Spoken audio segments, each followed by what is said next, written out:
মুহূর্তে বনগাঁর দিকে আমাদের নজর রাখতে হবে, কারণ বনগাঁয় অগ্নিকাণ্ডের খবর মিলছে। বনগাঁর হরিদাসপুরে ভস্মীভূত দোকান, সাইকেল এবং ওষুধের দোকান ভস্মীভূত হয়ে গিয়েছে, ক্ষতিগ্রস্ত হয়েছে আরও একটি দোকান। এই মুহূর্তে সেই ছবি আপনারা দেখতে পাচ্ছেন, হরিদাসপুর বনগাঁর ছবি। দমকলের একটি ইঞ্জিন আগুন নিয়ন্ত্রণে এনেছে বলে জানা যাচ্ছে। আগুন লাগার কারণ খতিয়ে দেখছে পুলিশ। কিভাবে আগুন লাগলো দোকানগুলিতে তা এখনো পরিষ্কার নয়। বনগাঁর হরিদাসপুরে অগ্নিকাণ্ডের ঘটনায় চাঞ্চল্য ছড়িয়েছে, ভস্মীভূত হয়ে গিয়েছে দোকান। এখনো পর্যন্ত যে খবর, ভস্মীভূত হয়ে গেছে সাইকেল এবং ওষুধের দোকান, ক্ষতিগ্রস্ত হয়েছে পাশে থাকা আরও একটি দোকান। ছবি দেখতে পাচ্ছেন, রাতের ছবি এবং পাশাপাশি আজকে সকালের ছবি দেখতে পাচ্ছেন। বনগাঁয় যেভাবে অগ্নিকাণ্ডের ঘটনা ঘটে তাতে এই মুহূর্তে হাহাকার পড়ে গিয়েছে। ছবি দেখুন দুটো। রবি এসে ফোন করলে ভালো দিকটা আগুন দিয়েছে।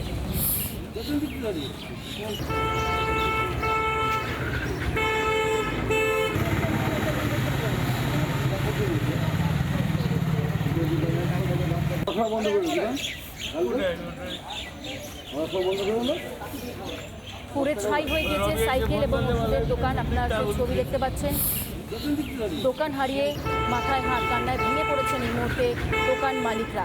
বনগাঁর হরিদাসপুরের অগ্নিকাণ্ডের ঘটনায় চাঞ্চল্য ছড়িয়েছে, ভস্মীভূত হয়ে গেছে সাইকেল এবং ওষুধের দোকান, ক্ষতিগ্রস্ত হয়েছে পাশে থাকা আরও একটি দোকান। দুটো ছবি আপনারা দেখতে পাচ্ছেন যে মুহূর্তে দমকল পৌঁছবে সেই মুহূর্তের ছবি। ফার্স্ট অন এক্সক্লুসিভ ছবি আপনারা দেখতে পাচ্ছেন। বনগাঁয় হরিদাসপুরে ভস্মীভূত হয়েছে দোকান, ওষুধের দোকান, সাইকেলের দোকান এবং আরও একটি দোকান বলে জানতে পারা যাচ্ছে। তবে কী কারণে আগুন লাগলো তা এখনও পর্যন্ত পরিষ্কার নয়। দমকলের একটি ইঞ্জিন পৌঁছে ঘটনাস্থলে এবং তারা দ্রুত গতিতে আগুন নিয়ন্ত্রণে আনার চেষ্টা করছে। সেই রাতের ছবি আপনারা দেখতে পাচ্ছেন এবং এখনও পর্যন্ত যে খবর তাতে আগুন নিয়ন্ত্রণে এসছে।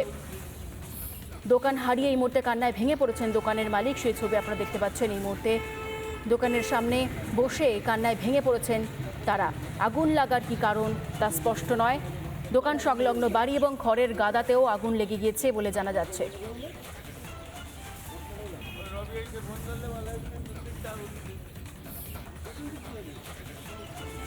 এখনো ধিকি ধিকি বিভিন্ন জায়গা দিয়ে ধোঁয়ার ছবি উঠে আসছে, যে ছবি আপনারা দেখতে পাচ্ছেন। বনগাঁর ছবি, বনগাঁর হরিদাসপুরের ছবি ভস্মীভূত হয়ে গেছে, যেখানে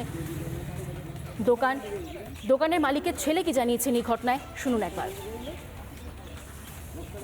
রবি এসে ফোন করলে ভালো দিকটা আগুন দিয়েছে।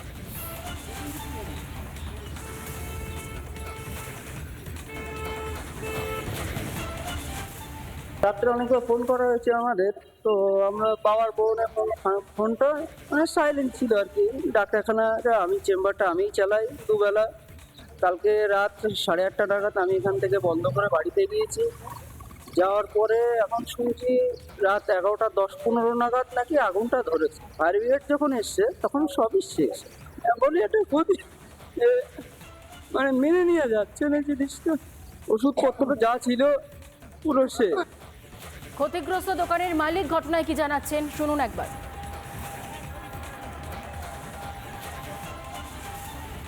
আমি 11:30 পর্যন্ত দোকানে ছিলাম, দোকান বন্ধ করে বাড়ি গিয়েছি। তখন ফোন আসলো তোর ঘরে আগুন। দৌড়িয়ে আসলাম, তখন দেখলাম মানুষের কোনো আয়ত্ত নেই। তখন 8 ঘন্টা পর মতন ফায়ার ব্রিগেড আসলো, তখন সব শেষ। এখানে দুটো দোকান ছিল, একটা ডাক্তারখানা আর একটা সাইকেলের দোকান।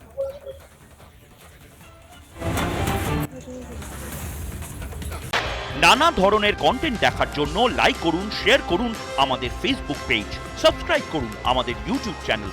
পাশাপাশি অন্যান্য ব্রেকিং নিউজের জন্য অবশ্যই চোখ রাখুন রিপাবলিক বাংলায়।